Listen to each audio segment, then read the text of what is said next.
The gliders in this French competition could well be flying for 3 hours or more today. Yet at the end of the race, pilots might be separated by only a matter of seconds.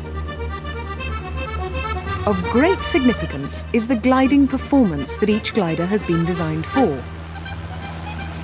Just what gliding performance means and how it affects this race, we'll be exploring later on. But first, let's return to the 1930s for a lesson in flying.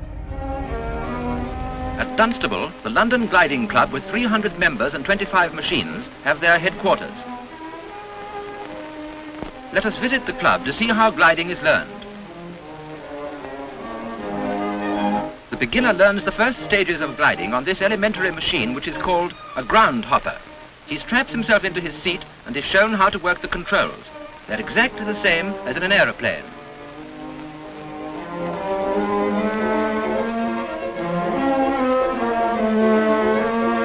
These pedals control the movements of the rudder. Moving the stick backwards or forwards controls the elevation of the machine for climbing or for diving. Moving it right or left works the ailerons or adjustable parts of the wing and controls banking.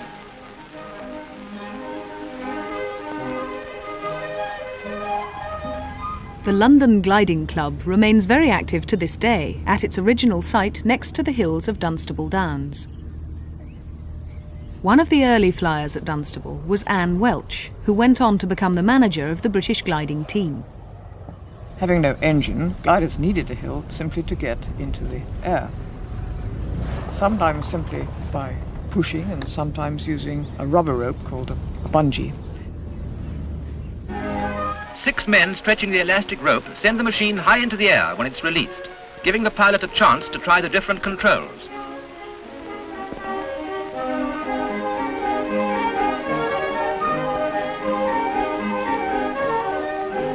These primaries were designed intentionally to teach people to fly before they could get their sticky hands on something much better.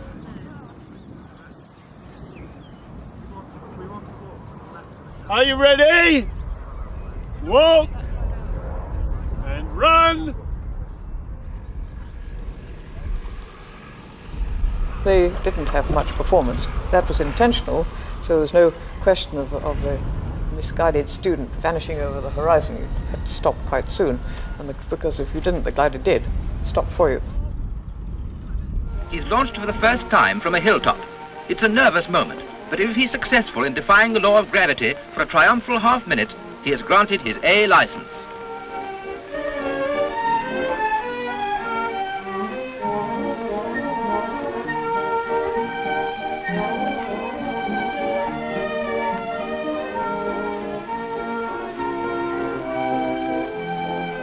But the early gliders had so little performance that all they could do was to land down at the bottom of the hill.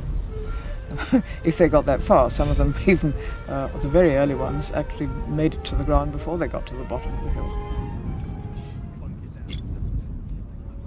Whereas training gliders were purposely designed to glide badly, this glider, the Röhn-Sperber from 1937, is a sailplane designed for soaring flight.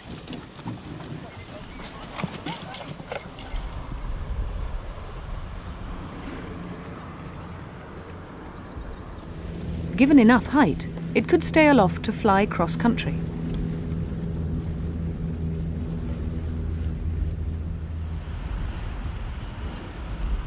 That's 2 gliders designed for 2 very different performances. Take the primary, for instance. For every 20 metres forward, say, the primary will descend about 4 metres, giving a glide ratio or glide angle of around 5:1. Whereas the Röhn-Sperber is designed for a flatter glide, and so over the same horizontal distance it drops a quarter as far, with a glide angle down to 20:1. Why is there such a difference in performance?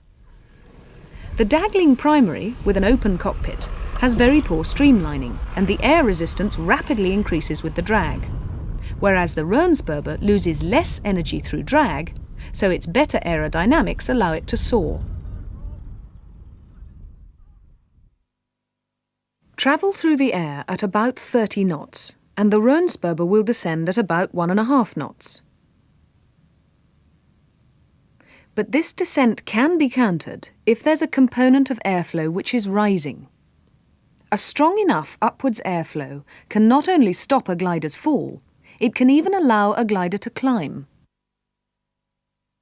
One place where you might find rising air is where wind blows onto a ridge of hills and is deflected up.